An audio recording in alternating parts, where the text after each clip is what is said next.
The Lost Legion of Crassus. General Marcus Crassus, one of the architects of the Roman Empire, was one of the wealthiest men in Rome. By 59 BC, Crassus was already in his 60s and hard of hearing, but he still craved military glory. As governor of Syria, he could see firsthand the riches of Parthia that lay across the Euphrates. Conquering this rich empire would serve two of his desires: glory and riches.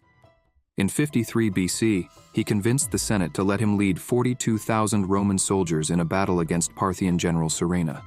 What followed is one of the greatest disasters in Roman history. During the Battle of Carrhae, in modern-day Turkey, his army was decimated, and Crassus killed. Reportedly, liquid gold was poured down his throat as a punishment for his greed. But when the war ended, 10,000 legionnaires of the Roman army didn't return. Some years later, Roman Emperor Augustus was negotiating peace with the Parthians. As part of the peace treaty, he demanded the prisoners from the Battle of Carrhae be returned. The Parthian reply shocked the Romans: there were none. A 10,000-strong fighting unit had just vanished without a trace. To date, they are unaccounted for. But the story doesn't end there. 17 years after Parthian War, the Battle of Zhurgi was being fought between the Chinese and the Huns in 36 BC on the western border of the Han Chinese Empire. During a battle, the Huns employed a tactic that the Chinese records called fish scale tactic. The ploy impressed the Chinese so much that they brought some of the soldiers back to China and founded a city for them, named Lijian. Here's the twist. The fish scale description bore a remarkable resemblance to the Roman army's tactic of testudo, in which soldiers would form a cover of overlapping shields in front of their bodies in the first row and over the heads of the additional rows behind them. This led historian Homer Dubs to hypothesize in 1955 that these Hun soldiers may be the Roman legionnaires who vanished after the Battle of Carrhae a few years earlier. If they were indeed the vanished legion of Crassus, what were they doing so far away from Carrhae, and why didn't they return to Rome? According to Dubs, the soldiers may have hired themselves out as mercenaries to the Huns in exchange for freedom after being captured at Carrhae. Fast forward to today. Zhelezhai is a modern village near Chinese city Lanzhou. What is interesting about the town is that the people living here have traits such as brown hair and blue eyes, uncommon for traditional Chinese features. DNA tests showed 56% of their genetic makeup as being Caucasian. Could this be the town of Lijian that the Chinese founded for the supposed Roman mercenaries in 36 BC? Interestingly, the name Lijian sounds strikingly similar to the word legion. Voyage of Abu Bakr. Mansa Musa, the ruler of the West African Empire of Mali during the 14th century, had a net worth of over $400 billion. He is considered one of the richest men in history. How he came to rule his vast empire is an interesting story. In 1324, he went to perform Islamic pilgrimage at Mecca. Arab historian Al-Umari has recorded that while staying in Cairo on his way to Mecca, Musa told the city's governor that he had come to rule when his predecessor Abu Bakr II abdicated the Malian throne and embarked on a great expedition across the Atlantic Ocean. He took 2,000 ships with sailors, builders, artisans, and enough provisions for several years. 1,000 ships were for his people and the other 1,000 for provisions. But Abu Bakr never returned, and Musa claimed the throne. What happened to Abu Bakr and his 2,000 ships has intrigued historians and explorers for centuries. Records suggest Abu Bakr believed that another shoreline could exist across the ocean, and he was keen to discover it. So he launched a 200-ship expedition, without himself. Expedition failed, and only one ship returned. The crew reported to Abu Bakr that after a few days at sea, all the ships, except theirs, were devoured by powerful ocean currents. That is when Abu Bakr decided to undertake the journey himself. They were never seen again.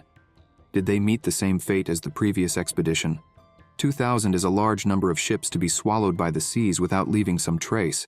Or maybe this voyage was a figment of Musa's imagination.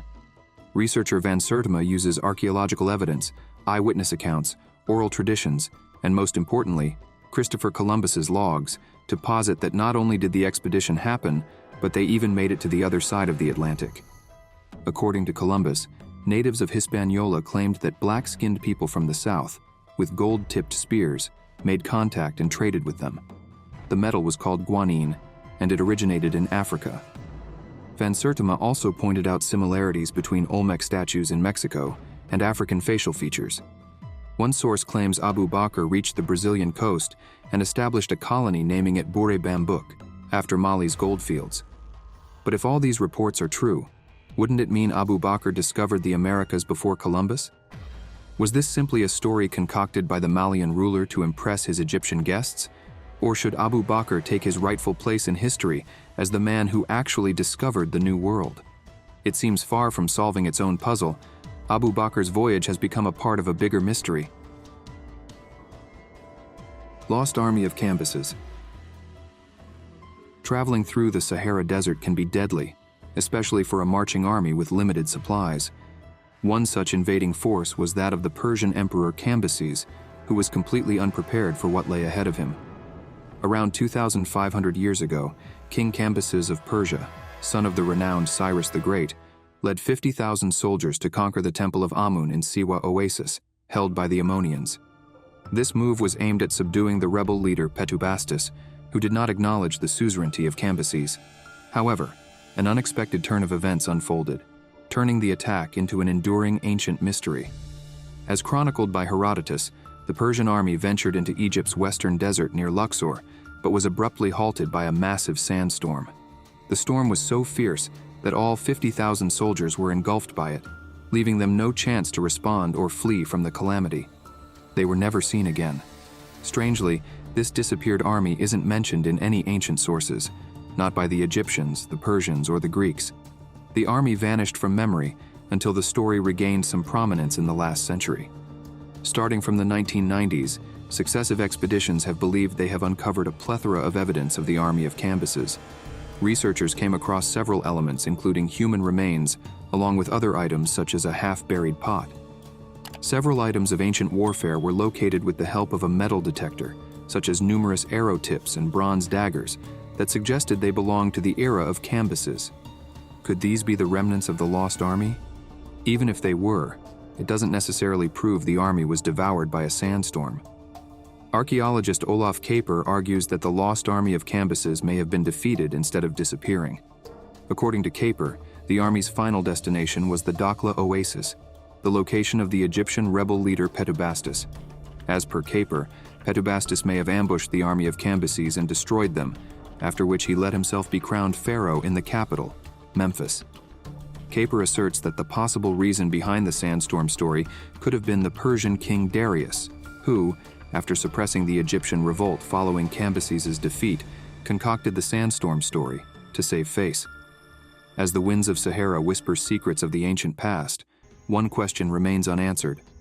What truly happened to Cambyses' army?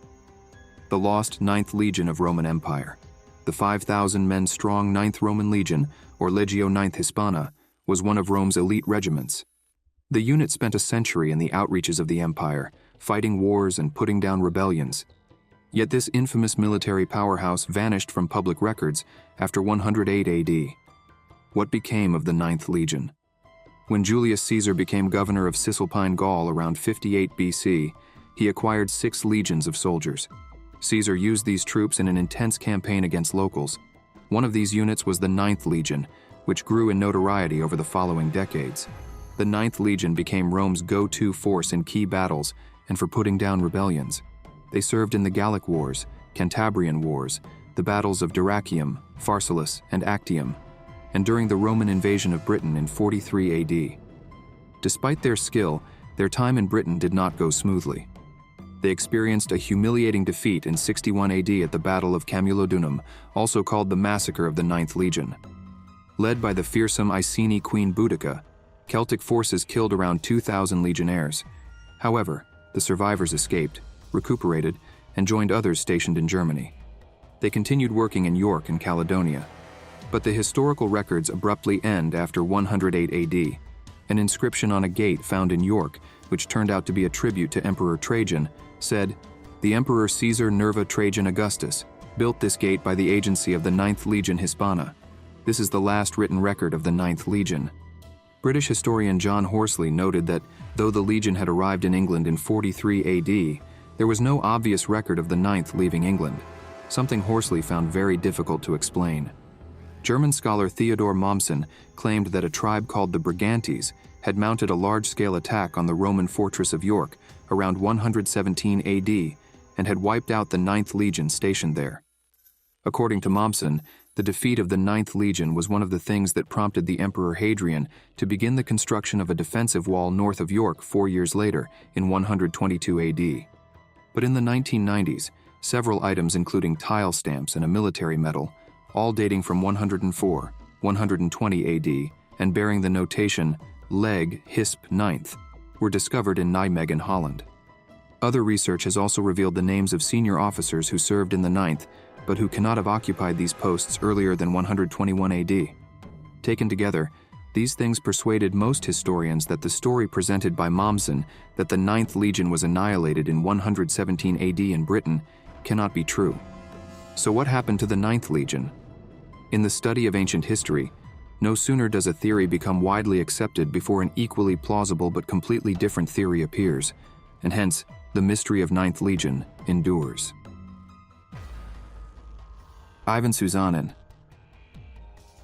The time of troubles in Russia, during the late 16th to the early 17th century, was a period marked by political turmoil, famine, and foreign invasion. With the end of the Rurik dynasty after ruling for more than 7 centuries, Russia faced a power vacuum as different factions competed for control. Poland-Lithuania, a significant European power at the time, seized the opportunity to extend its influence by occupying Moscow in 1610 and declaring the Polish Prince Władysław IV as the Tsar of Russia. This move was met with strong opposition from the Russian people, leading to increased resistance. In 1613, a Grand National Assembly elected Mikhail Romanov as the new Tsar of Russia, for he was considered to have legitimate claim to the throne. This signaled the start of the Romanov dynasty of Russia, challenging Polish authority in the region. The village of Domnino, where Mikhail was living, was owned by Zhenya Shestova, the wife of Fyodor Romanov and the mother of Mikhail Romanov. Upon Mikhail's election to the Russian throne in 1613, Prince Vorotinsky and several other boyars were sent to inform Mikhail. However, many Polish detachments still roamed Russia. After news broke of Mikhail's election, one of the Polish detachments discovered the news of Mikhail's whereabouts and sent troops to Domino to find him. Polish forces had decided to eliminate Mikhail and his family. Legend has it that when they couldn't find the way to Domnino, they sought help from the locals. In the forest close to the village, they encountered a woodsman named Ivan Suzanin, who offered to guide them through a quicker path in the woods straight to the Hypatian monastery, where Mikhail was believed to be hiding. Mikhail's enemies followed Suzanin and were never heard from again. It is presumed that, in a heroic move, Suzanin led them so deep into the forest that they could not find a way out, and so they perished in the bitter cold February night. Suzanin's son-in-law, whom Suzanin had secretly sent ahead via a different route, warned Mikhail, and the monks concealed him from further Polish raids. Mikhail was later crowned as Tsar and ruled Russia for 32 years. Today, Ivan Suzanin is remembered as a national hero, a symbol of unwavering loyalty and selflessness. His legacy lives on, inspiring future generations to stand up for their beliefs and defend their homeland, no matter the cost. From the sands of Egypt to the icy forests of Russia, the mysteries of ancient armies lost to time remind us of the fleeting nature of empires and the enduring allure of historical enigmas. To continue your ancient adventures, please subscribe to our channel and press the notification button. Till the next time, this is Ancient Secrets.